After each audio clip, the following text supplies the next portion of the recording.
Ngayon, ayusin natin itong sniper. Nawala yung panel. Ayan, pagka-open. Kahit yung mga signal light, nawala yung ilaw niya sa headlight, wala.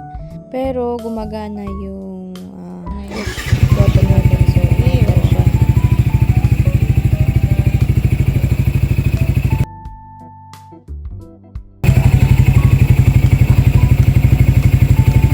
So, check natin sa loob. Baka may nag-lose na.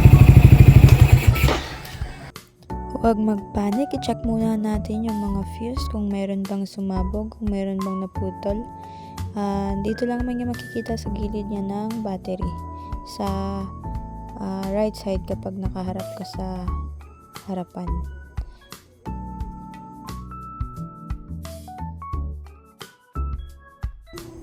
So itong color blue, 15 ampere, ayan, okay, safe naman, wala siyang putol and wala naman siyang sabog. And ito namang 10 ampere na to, check natin. Ayun.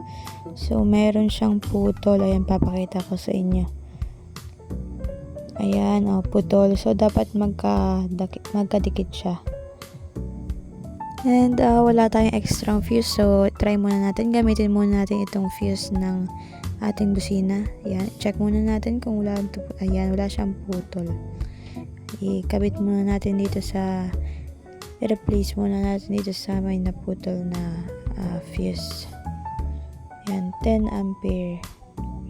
Kung check natin, same lang rin siya na 10 ampere nakalagay doon kanina.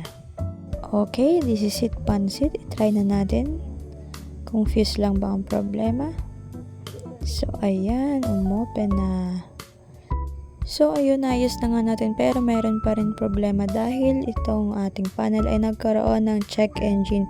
So, it means nag-indicate ito ng check engine dahil pinalitan natin yung ating mga fuse. So, ang kailangan lang natin gawin is kailangan natin itong ipareset dahil wala tayong OB dito. So, punta tayo sa shop.